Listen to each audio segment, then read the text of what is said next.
listeners to the Gamer Headlines Show, Gamer Headlines' weekly entertainment podcast.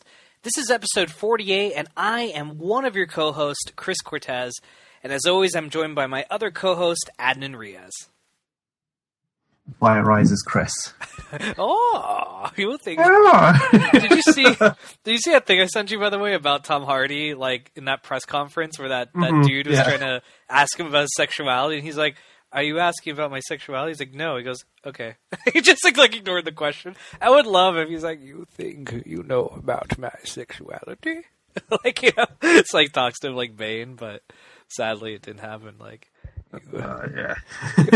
your question must be more severe. You can't just ask me that.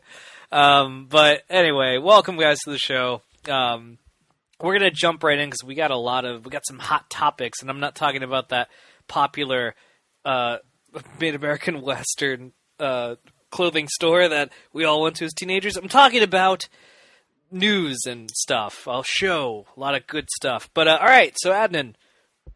I just burped. Sorry about that. So, Adnan, talk nerdy to me, my friend. What's been happening since last installment of Gamer Headline Show? Last installment, not much, Chris. Phantom Pain. Dude, I hear you, man. So close. But yeah, we'll be doing Spoilercast next week. It should be up sometime next week. Yeah. But I did watch... Well, I haven't finished watching. I did watch Avengers last night.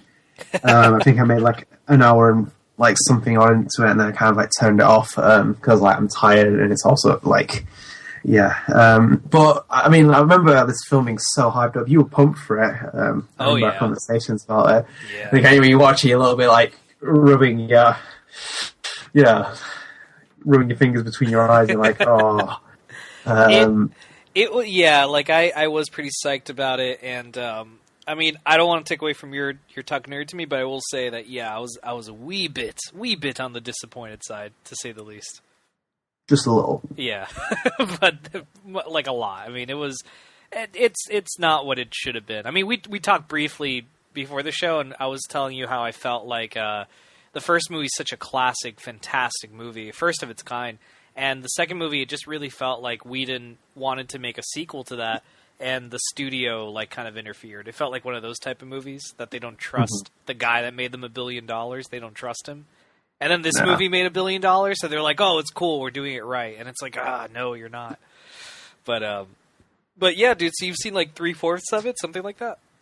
Yeah, around about that. So what's your 3/4 review? And then next week you can give us the 1/4. It's like the DLC. You got to come back. It's like such like a. Oh, it kind of like amplifies every reason why I hate superhero films. Yeah. It's just pandering so much, and like the story's just like all over the place. And like I think you said it was to me off podcast the best. Like it was such like the Avengers was building up to this monumental occasion. Right. So like finally see this thing happen. I kind of see what's a little bit underwhelming. Like the story arcs just seem all over the place. Kind of like my memory's not fresh from a lot of the cinematic universe. So kind of like all the little things here and there I can't really remember, right? Which is kind of my own fault, but also at the same time it's kind of a little bit too the story's too immersed in so many different stories, which kind of makes it a little bit hard to follow or like kind of like keeping on track. And like, you know, the Black Widow story arc is just fucking stupid as shit. Like that's just as simple as I can put it. It's so bad. They kind of like strip Black Widow. Look, because the thing is that Black Widow, like everyone wants Scarlett Johansson to be in her own film as Black Widow, but it's kind of like, you know, the best that they kind of try and offer you, and unfortunately it's not, you know, it's not quite the pizza you want. No, you wanted some deep dish, some Chicago deep dish, and you got the thin and crispy, and you'll eat it, but it's not what you were in the mood for. No, I mean, like it's just a little bit. There's no kind of. I feel like the only thing that I found even more interesting is like Jeremy Renner's character. Actually, Hawkeye has finally got some attention. Yeah, and they kind of even like, you know, mock the fact like, oh, I've been mind controlled before, like, you know, kind of almost like character was literally nothing in the Avengers 1, but they kind of get a bit more attention. From where I saw it, I was like, you know what, I kind of like that. But overall, it's a little bit, you know, kind of like seeing that movie kind of like makes me feel a little bit weaker on Marvel movies. I'm like, I'm not really interested in it. Like seeing Haley Atwell, by the way. That was Yeah. Oh, dude, she's beautiful, and it was so great. And I love her. I actually just finished rewatching Agent Carter season 1. I just saw the finale earlier today, and oh, dude, man, I really love her character, and I love her as an actor. I think she's so like cool and such a great performance she does. It was really nice seeing her pop up. It was like for a heartbeat, but it was really cool seeing her in the movie. Mm-hmm. Yeah, definitely. It's the good touches of like any film, but still at the same time, I was like, yeah, it's just when I see this kind of film, it kind of like makes me look into the future of the comic book universe cinema. I'm like, this is going to go downhill very fast. There's always so much you can kind of like rehash stories and kind of like play on the same kind of. I mean, there's just something about it where I was like, this doesn't feel right. It doesn't suit the universe. It feels like it's going off pace. It's trying to build up to Civil War, and it's intentionally building up to that.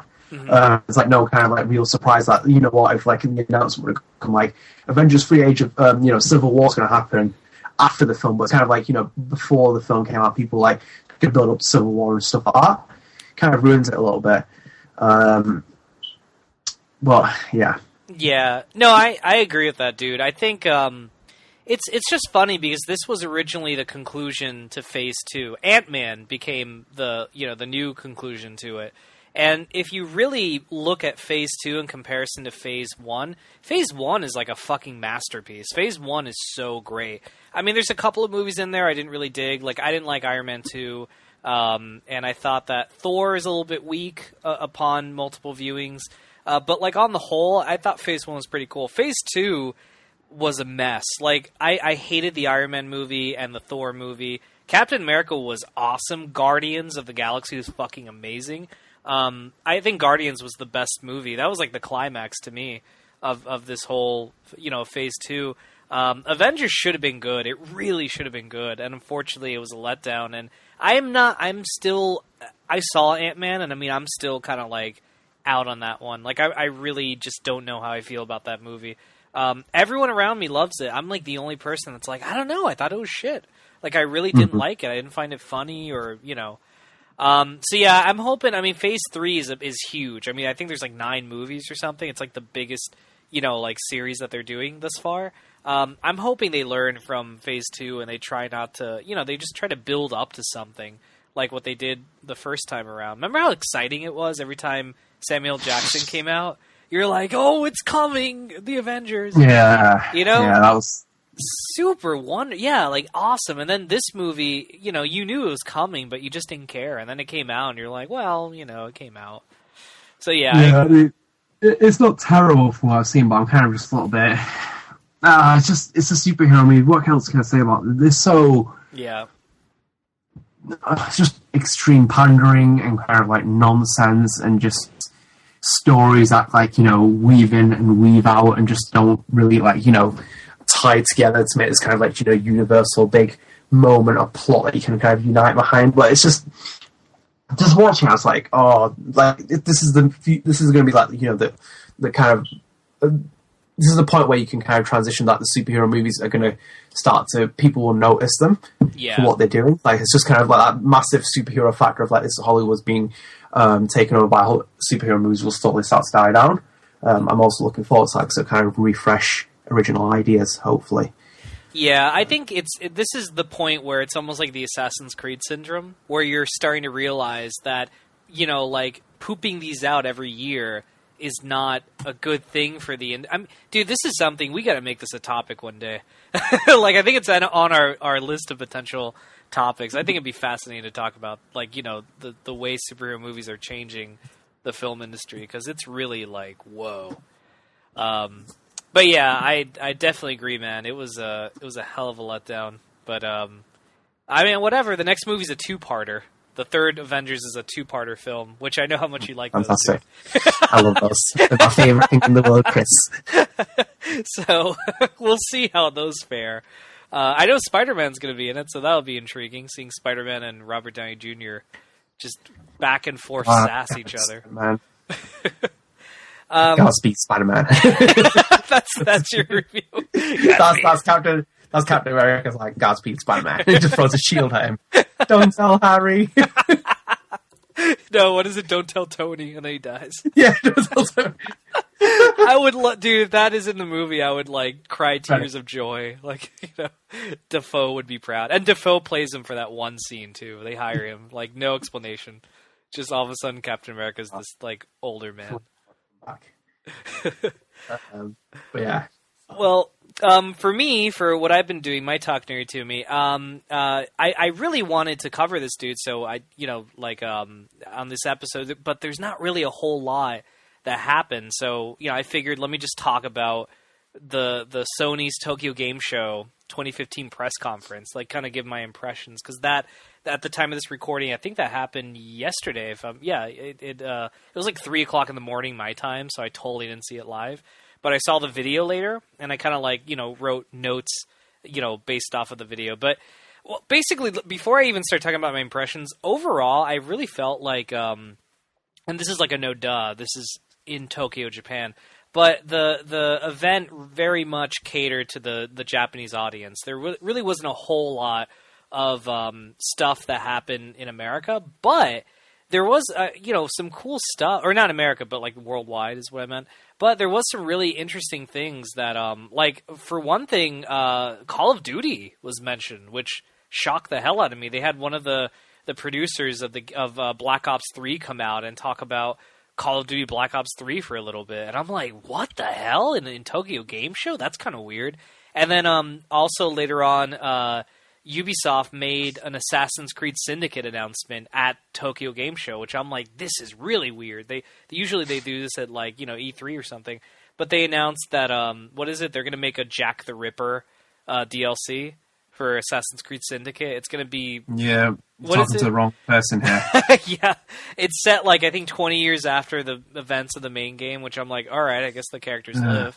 And, it's right? Like, they fucking spoiled it. Yeah. It's like, Big Boss is still alive.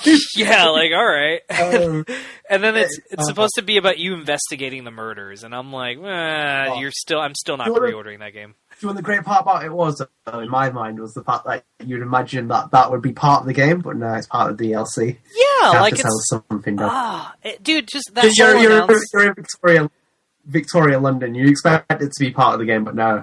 Same with Charles Darwin and Charles Dickens' conspiracy mission you have to do. You'd expect that to be part of the main game, but no, don't do that anymore. This announcement, I mean, I felt two things. Number one, I'm like, this is kind of cool that they're announcing this in a Japanese conference. You normally don't see this, like with Black Ops. And my second thought was, this is so fucking dumb. This is so dumb because fucking, they're just making the same mistakes they made with Unity. It's like the same fucking mistake. Like, here's the game. By the way, look, you could go to China with the season pass. Look at this. Look at that. Like, no one fucking like. So I don't know, man. I'm still so like this is the first Assassin's Creed ever that I'm not buying day one, which is insane. But I'm not. I refuse. Like I don't. God, it just drove me nuts. But whatever. So. That happened, and then there's a couple of really cool stuff that happened. There's this really great Vita game that was called Gravity Rush. In Japan, it's called Gravity Days, and they announced that they're going to make a remaster of Gravity Rush for PlayStation 4, and then on top of that, they announced they're making a sequel, and it's coming out on PlayStation 4. And like that blew me. It's such a great game, dude. Like when it comes out, dude, I totally recommend you pick up the remaster. It's a very underrated Vita game. Yeah. Mm-hmm. It's super great. And I love the way they did that announcement that they're like, we're remastering it. Also, a sequel. And then they showed footage from the sequel and it looks so great. Like if you look at the remaster and you look at the sequel, like already you could see the scale that they're building it because it's natively on PS4 as opposed to like a remaster. It looks fantastic. That was to me one of the best announcements of the Tokyo Game Show. But, I could understand a lot of people are not really... I don't think anyone played Gravity Rush. It's a really, like I said, underrated game, but it was really great. And then Square came out, and they made a really weird announcement. They announced this game that it's part HD collection and part a prologue to Kingdom Hearts 3. It's called... Let me see if I can remember the name. It's called Kingdom Hearts HD 2.8... The Final Chapter Prologue. That's the full name of the game.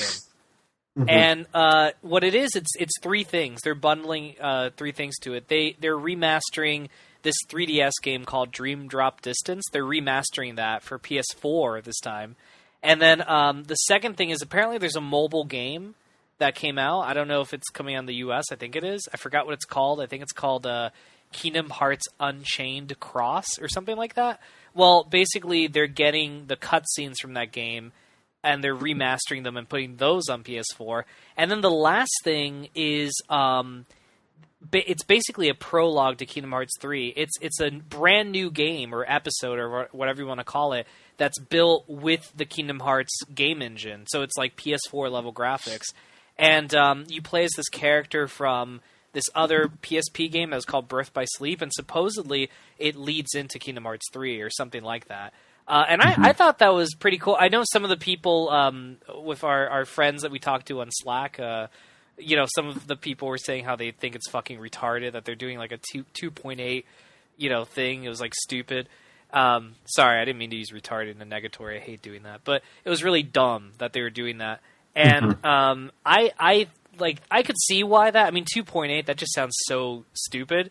Just bring on Kingdom Hearts 3 already. But, they're making the game already, so that's happening. So it didn't really bug me too much. You won't see Kingdom Hearts 3 for a while. Yeah. It's better than nothing, if anything. Even if they are trying to take your money from you, it's better than nothing. Exactly, yeah. So, I didn't really get too upset. I actually thought it was pretty cool, especially, the prologue aspect. You'd know if Kingdom Hearts 3 was coming out. They'd have it, beefed up every fucking week on news and stuff. It's miles out from, on development scale. Oh, yeah. Final Fantasy 15 has been in development for... What, 10 years now? Close, 2016 will be 10 years, so in the year they want to release, it'll be 10 years. Yeah. That game has gone through fucking development hell. Square are fucking taking the time with those kind of games, because they just don't... In their eyes, that market's not catering anymore. Yeah. They I think, as much as people think that the big appeal behind those markets is there, and that they can sell well, they want to aim for the market where they can kind of they want a Call of Duty behind them. Oh, yeah. Obviously, that's what they're hoping. Well, I was going to say, Hitman and shit. Yeah. Yeah, that's what I mean. The kind of the names are one. Yeah. But, I agree with you, definitely. It's one of those, it's almost like a niche market at this point. Yeah. And then, the last real thing, because there's a bunch of other shit that I didn't really talk about in my notes, but my last note here, and this will kind of, conclude my lengthy Talk Nerdy to Me segment here. Okay, dude, oh my god, this, so upset me. So, at one point, all of a sudden, Capcom came out, and they had, all the Resident Evil games, logos in the background. And I'm like, oh, man, this is so cool. And then they come out and they start talking about how next year is going to be Resident Evil's 20th anniversary. And I get so excited, dude, because I love Resident Evil. And they start talking about the 20th anniversary. And they even say our next game announcement is going to be, related to the 20th anniversary. And I'm like, really? And, dude, here in my head, I'm thinking, oh, they're going to announce, an epic box set that's going to have all the games bundled together. Oh, man, this is going to be so fucking cool. And then they announce a game that's called Resident Evil Umbrella Corps. And, dude, it's the weirdest fucking idea. So, it's really un-Resident Evil. So it's weird that they were using the 20th anniversary as a lead-in for this. It's an online competitive multiplayer game that is only multiplayer, so it's only going to cost $30 or something like that. There's no single-player mode or no story or anything like that.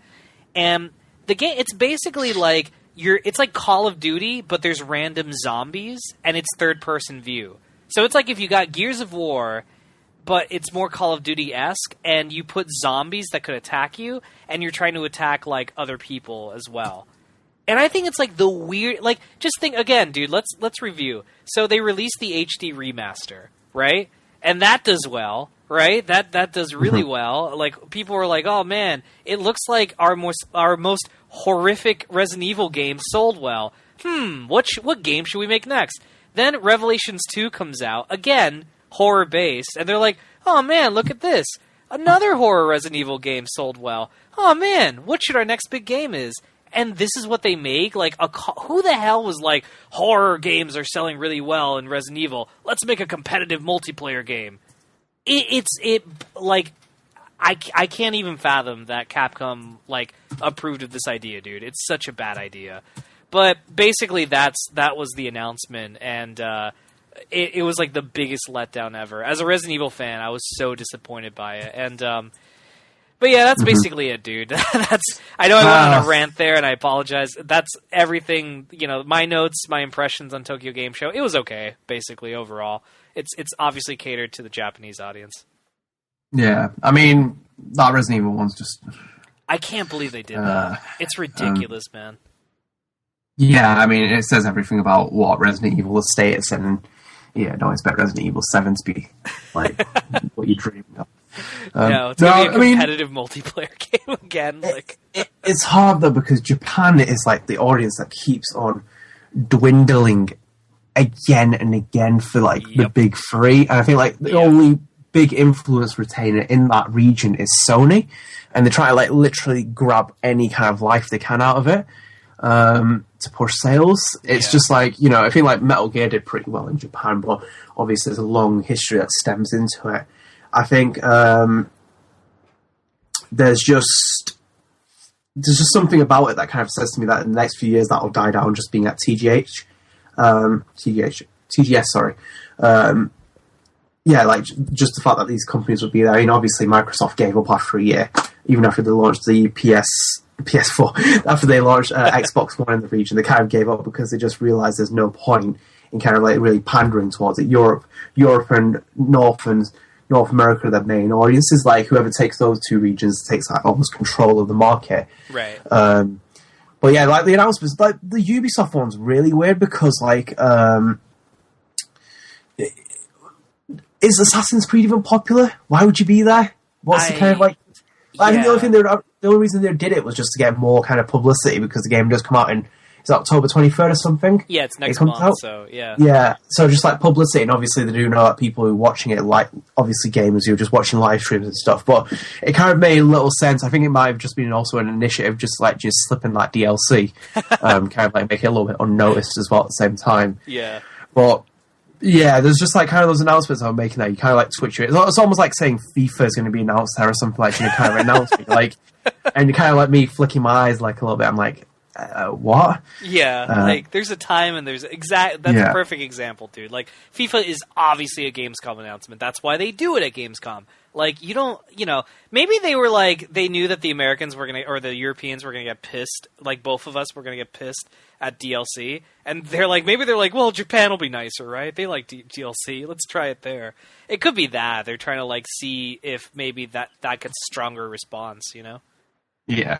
Oh, dude, I forgot to also say, they didn't talk about it, but Project Morpheus has an official name now. Now it's called PlayStation VR. That's the official name for it. Yeah, I saw that. Yeah. I personally prefer Project Morpheus because it sounded a lot cooler, but... Plus you love The Matrix, so... I did, yeah. I live in it every day. No, it just makes more sense for...